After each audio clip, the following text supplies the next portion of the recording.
अस्सलामुअलैकुम स्टूडेंट, आपका next topic था एसिड रेन।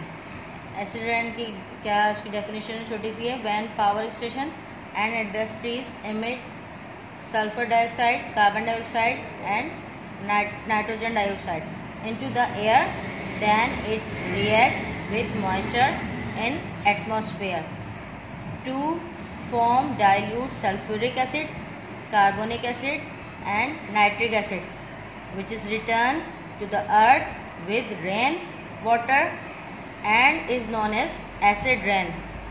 क्या मतलब हुआ कि पावर स्टेशंस और इंडस्ट्रीज से जो गैस रिलीज हो रही है, सल्फर डाइऑक्साइड, कार्बन डाइऑक्साइड और नाइट्रोजन डाइऑक्साइड, वो हवा के साथ रिएक्ट कर रही है।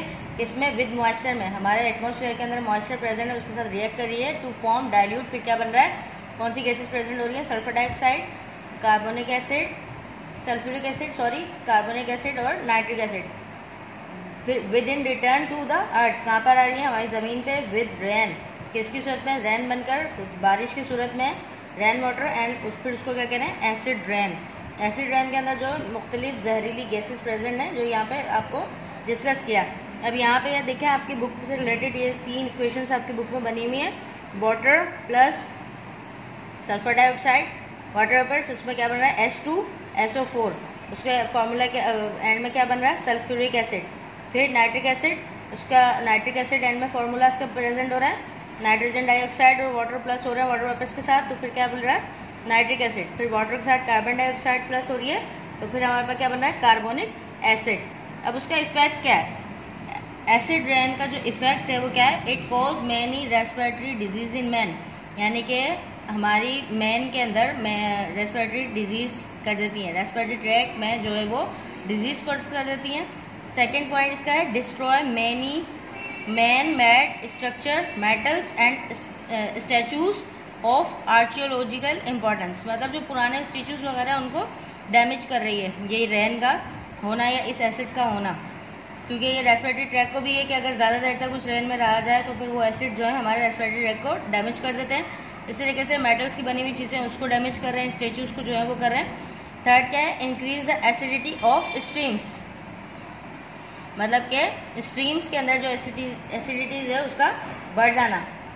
फिर 4 पॉइंट है, destroy agriculture and cause damage to crop and plant. Agriculture ज़रात को हमारे ख़त्म कर देती है, तबाह कर देती है। किस चीज़ को डैमेज कर देती है, क्रॉप, हमारी फसलों को तबाह कर देती है और प्लांट्स को तबाह कर देती है। नेक्स्ट आपका टॉपिक है green house effect. Green house effect, green house effect को आपकी बुक में दिया हुआ है ग्लोबल वार्मिंग। ग्लोबल वार्मिंग, इसमें क्या ग्रीन हाउस इफेक्ट में दिया हुआ है आपका, carbon dioxide play a critical role. Carbon dioxide की जो परसेंटेज बताई है 0.03 से 0.04% जो है कार्बन डाइऑक्साइड की मौजूद है, पर हवा में पोल्यूशन की वजह से कार्बन डाइऑक्साइड की जो परसेंटेज है उसका बढ़ जाना।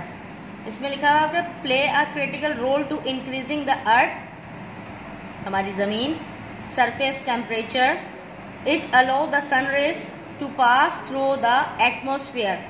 सन रेज का आना, pass through the atmosphere, atmosphere से क्रॉस कर जाना। But prevent infrared heat radiation reflect by earth. जब वो ज़मीन पे पड़ रही है तो फिर उसकी क्या हो रही है, रेडिएशन, इंफ्रा रेड हीट की रेडिएशन जो है वो रिफ्लेक्ट हो रही है किससे, ज़मीन से, from escaping into outer space and redirect heat back toward earth. Due to this temperature of the atmosphere increasing, उसमें जो है माहौल में उस चीज़ का बढ़ जाना। ये छोटी सी डायग्राम आपके लिए बताई, क्या ये चीज़ सन है हमारा, सूरज, ज़मीन की यहाँ पे हमारी जो ये चीज़ क्या है, कार्बन डाइऑक्साइड का फैलना, कार्बन डाइऑक्साइड का यहाँ पे फैलना। अब सूरज से जो, सन से जो हमारी लाइट्स आ रही हैं वो कौन सी हैं, अल्ट्रावायलेट रेज आ रही हैं, अल्ट्रावायलेट रेज आ रही हैं, विजिबल लाइट्स आ रही हैं हमारी सन से, और इंफ्रा रेड रेडिएशंस आ रही हैं। अल्ट्रावायलेट रेज हमारी कहाँ पे पड़ रही हैं, सूरज से ज़मीन पे पड़ रही हैं, विजिबल रेज जो है हमारी ज़मीन पे पड़ रही हैं, और इंफ्रा रेड रेडिएशन हमारी ज़मीन पे पड़ रही है। अब ये चीज़ हमारी ज़मीन पे पड़ के वापस बैक हो रही है, ठीक है, बैक होके जो ये कार्बन डाइऑक्साइड है इसके अंदर ये क्या हो रही है, मिक्स हो रही है, देन फिर हमारी ज़मीन पे दोबारा से इस चीज़ का अटैक करना। तो इस वजह से जो हमारे पास अभी ग्लोबल वार्मिंग की डिस्टर्बेंस है, मीन्स कि हमारे यहाँ पे जो ज़्यादा गर्मियों का मौसम है, शिद्दत की गर्मी है, वो इस वजह से हो रही है कि इंफ्रारेड रेडिएशन का वापस से बैक होना। इसके जो इफेक्ट्स हैं, इफेक्ट क्या है? It effect an agriculture and sea level. It also cause heavier rain, ज़्यादा बारिशें, फ्लड, सैलाब, सीवर, हुरिकान्स एंड टोर्नाडो, मतलब सैलाबी पानी जो आना या फिर समुद्रों में सैलाब का आना, ये सारा ये किसकी वजह से हो रहा है? ग्रीन हाउस इफेक्ट की मदद से। मतलब जो हमारी रेस है हमारी ज़मीन पे दोबारा से पड़ रही हैं और वो हमारे अर्थ को जो है वो डिस्टर्ब कर रही हैं, वो सारा इसके किस चीज़ का इफेक्ट है? ग्लोबल वार्मिंग का ये चीज़